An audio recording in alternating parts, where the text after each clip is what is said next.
On November 5th, 1720, John Trenchard and Thomas Gordon published a letter entitled Reasons to Prove that We Are in No Danger of Losing Gibraltar, with both men writing under the pseudonym Cato.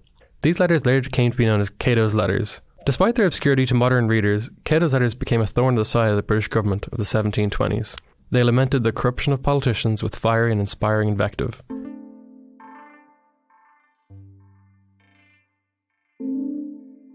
During the South Sea Bubble controversy, in which a large number of politicians were implicated for bribes and corruption, their impassioned attack upon the Walpole government made them extremely popular in England, with their letters being read by huge audiences. At first, their work focused on current affairs. However, their letters quickly evolved from polemics on current affairs to more fundamental investigations into the nature of liberty and power. Over the next 3 years, the duo would publish nearly 150 letters on a wide range of topics. They discussed the blessings of liberty, how to prevent tyranny, freedom of speech, the separation of church and state, and the right to resist tyrannical governments. From these letters, a clear and comprehensive theory of politics emerges, one which later came to be highly influential in colonial America on the cusp of revolution. John Trenchard was born into a prominent family in 1662. He attended Trinity College Dublin and lived a very comfortable life.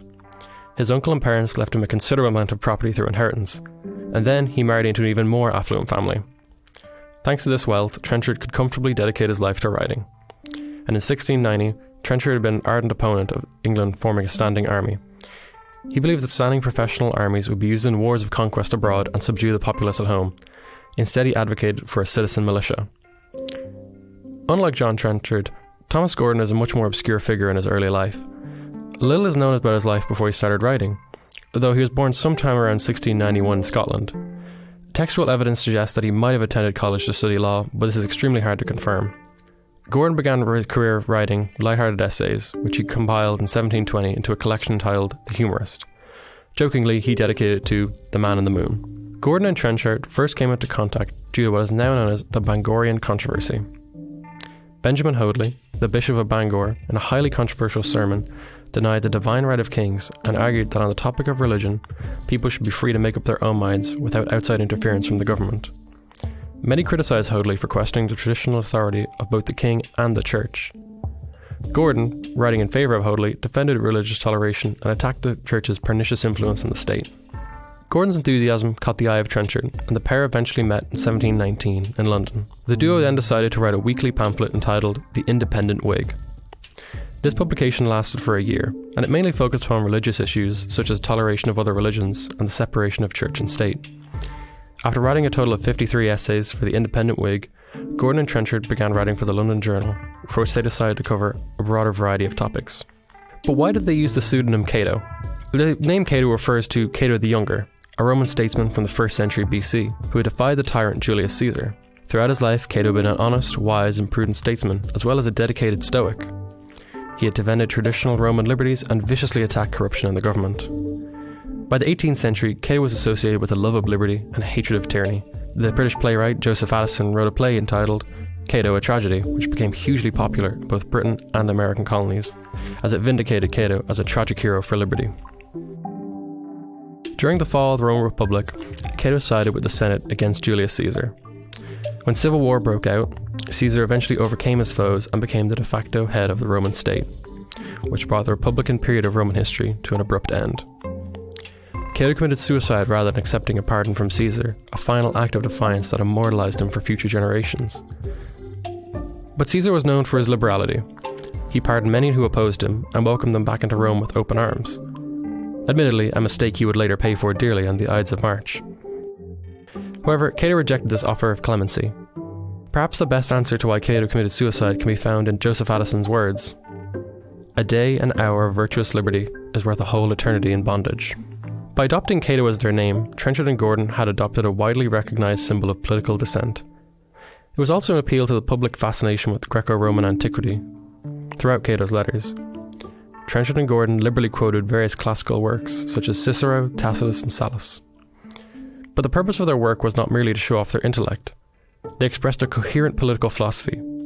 Indeed, the liberal views of Cato formed the ideological bedrock of the radical Whigs in England, and would later influence the American revolutionaries.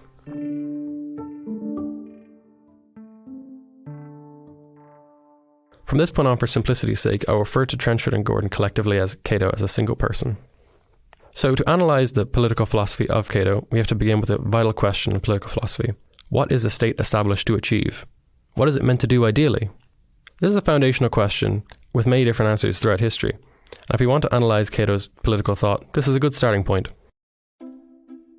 For Cato, the state is not instituted to promote the moral flourishing of people. Instead, he argues that the end of the state is temporal felicity, or in much less fancy terms, human happiness, which consists mainly of comfort and security rather than moral or philosophical virtue. The state is not a tool for educating people on how to live. Rather, it is best kept as a guardian of our rights, which allow us to pursue the lives we personally wish to lead, while not harming or being harmed by others. Nor is the government divinely ordained. Instead, it is a wholly human creation. Cato explains that all people are born equal. None are naturally superior to others. No man was ever born above the rest, nor below them all. Therefore, no group are destined to rule over another, unless by consent. Since all men are equal, no man has natural authority over the other. Legitimate government must therefore be founded on consent, not force or fraud. For Cato, all people are born free with an inalienable right to liberty. Cato defines liberty simply as the power which every man has over his own actions and his right to enjoy the fruit of his labour, as far by he hurts not the society. This resembles the thought of John Stuart Mill.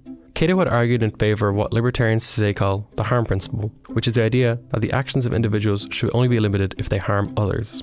Cato was influenced by the political thought of John Locke, who had argued 30 years beforehand that the government exists to protect life, liberty and property. Everyone has an inalienable right to liberty. That is self-evident, but that doesn't mean that people will not interfere and come into conflict with each other. We are not all moral saints. Humanity is not naturally benevolent, kind, or even altruistic according to Cato.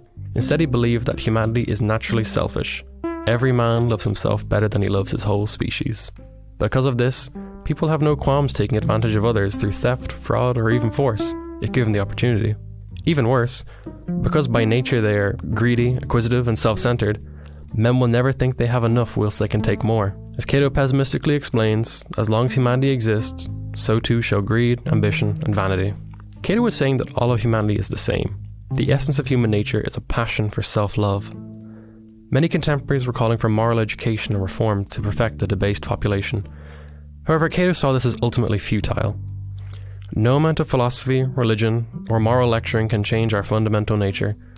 So instead of attempting to change our nature, Cato decided to build a system of politics based around our natural depravity. Because we are selfish by our nature, if we consent to any law that limits our actions, we expect others also to be bound by its dictates, no matter who they are. Cato states that it is common interest of all who unite together in the same society to establish such rules and maxims for their mutual preservation that no man can oppress or injure another without suffering it by himself. Our mutual fear of one another forms the basis of law, which is defined by Cato as nothing more than checks upon the unruly and partial appetites of men. From our desire to hold on to what is ours and our fear of others, we mutually bind ourselves to laws which keep us from infringing upon others. But the establishment of law introduces a new problem: the power of the state. If we are to enforce and create laws, we need representatives and a bureaucracy to do so. If Cato was right about human nature, won't politicians be the exact same as everyday people in their depravity? Given that people are rapacious, greedy, and vain, how can we trust those in power not to be the same? Cato says that those in power are not a different species than those who are not. Worse yet, for Cato, all men would be tyrants if given the opportunity. Those in power are equally likely, if not more so, as the common people to dupe, steal, and commit violence upon those they rule over, simply because they have the opportunity to do so. Power is not checked, arbitrary tyranny reigns supreme. Living under liberty is living by the rule of law, which is mutually applied to all. Liberty consists in fair, consistent application of rules. Tyranny, on the other hand, is the unequal and ad hoc application of laws. It is arbitrary, biased, and fundamentally unfair. It is unlimited liberty for some and subordination for the rest. Cato believes that tyranny is unlimited power and that tyranny always leads to slavery. By slavery, Cato does not mean that we all be forced to work in plantations or coal mines against our will. Instead, he means that even if we live comfortable or prosperous lives under tyrants, we live them at the mere mercy of a ruler, invested with absolute power, who could change his mind at the drop of a hat and cause a reversal of fortune at a moment's notice. For Cato, even a gilded cage is still a cage. Therefore, any country which desires liberty must avoid concentrating power in the hands of one person at all costs. No matter how attractive concentrating power may be in the short term, it will always end the same way, with slavery. The best way to preserve our fragile liberty for Cato is to establish robust institutions which limit power, mainly constitutional restraints, the separation of powers, and free speech. Firstly, Cato argues for constitutional restraints on state power. No matter how virtuous a person might be, power corrupts. Cato refers to lawless or unlimited power as monstrous. The mind of man, which is weak and limited, ought never to be trusted with a power that is boundless. Therefore, we must put constitutional restraints on power. To this end, in his day, Cato argued for frequent elections, term limits, and more representatives in Parliament. Secondly, constitutional restraint also implies a separation of powers. By dividing powers between those within government who possess different interests and incentives, we stop power from becoming centralized or concentrated. The separation of powers, in fact, decentralizes and divides power, stopping any one person or any particular group from completely dominating the rest. By creating conflict in the government, it stops any one person or party gaining too much power or sway.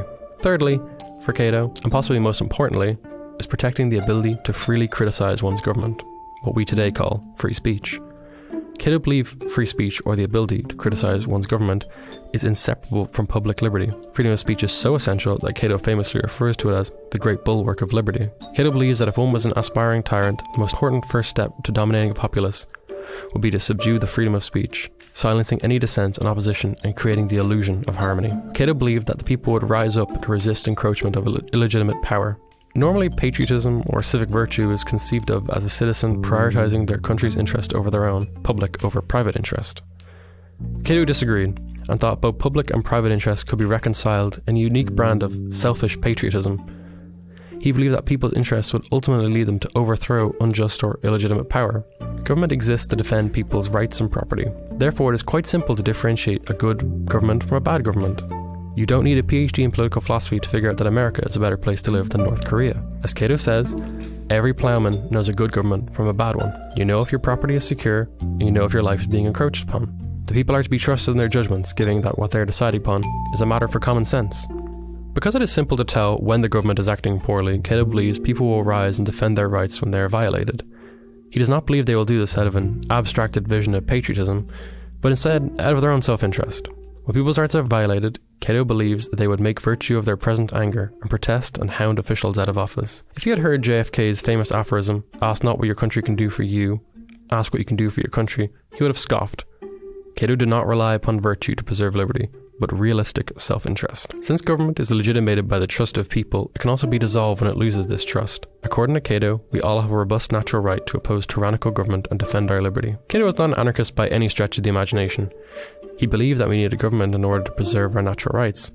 However, a government means some degree of power needs to exist. And according to Cato, power is like fire.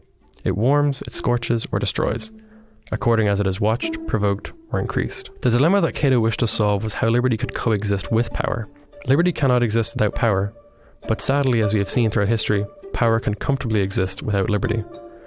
This is the central tension which makes Cato's letters so compelling and relevant to this day. The publication of Cato's letters sadly ended after the British government convinced the London Journal to end the series, which had dragged their names through the mud. In December of 1723, Trenchard died at the age of 61. Gordon's criticisms of government quickly lost their veracity when he took position as a commissioner of wine licenses, which he held until his death in 1750. Oddly enough, Gordon remarried Trenchard's widow and spent the rest of his days translating classical authors such as Tacitus and Sallust. Harkening back to his days as Cato, Gordon wrote his classical works with lengthy prefaces on the nature of politics. However famous Cato's letters were in Britain, they became an even larger hit in the American colonies, where Gordon and Trenchard became household names in both libraries and private collections throughout the colonies. Some historians have even argued that Cato's letters were as influential as John Locke's writings on the revolutionary generation. Cato's writings influenced several of the founding fathers, especially the letters on freedom of religion, free speech, and resisting tyranny. A young Benjamin Franklin, writing under the ironic pseudonym Silence Do Good, liberally quoted Cato's letters on free speech. The future governor of New Jersey, William Livingston, founded a journal named The Independent Reflector, a reference to Trenchard and Gordon's Independent Whig. When Josiah Quincy II, a Sons of Liberty member and a good friend of John Adams, died, he left his son a collection of books which he believed contained the spirit of liberty. Among them was Cato's letters. By 1770, John Adams concluded that the writings of Trenchard and Gordon had become fashionable reading. Cato's letters was as much a work of political philosophy as it was of political science. Political philosophers such as John Locke set out a framework for natural rights and government by consent. But by taking the approach of assuming the worst of people, Cato aimed to create a rational framework for governance. Unfortunately, Cato's observations about state power and corruption remain all too relevant for the modern state today. Thanks a mil for listening. I hope you enjoyed this podcast, and if you did, you can subscribe on Apple Podcasts, Spotify, and wherever else you may listen to podcasts. Visit the website www.libertarianism.org to find more podcasts like this one. I hope to see you next time.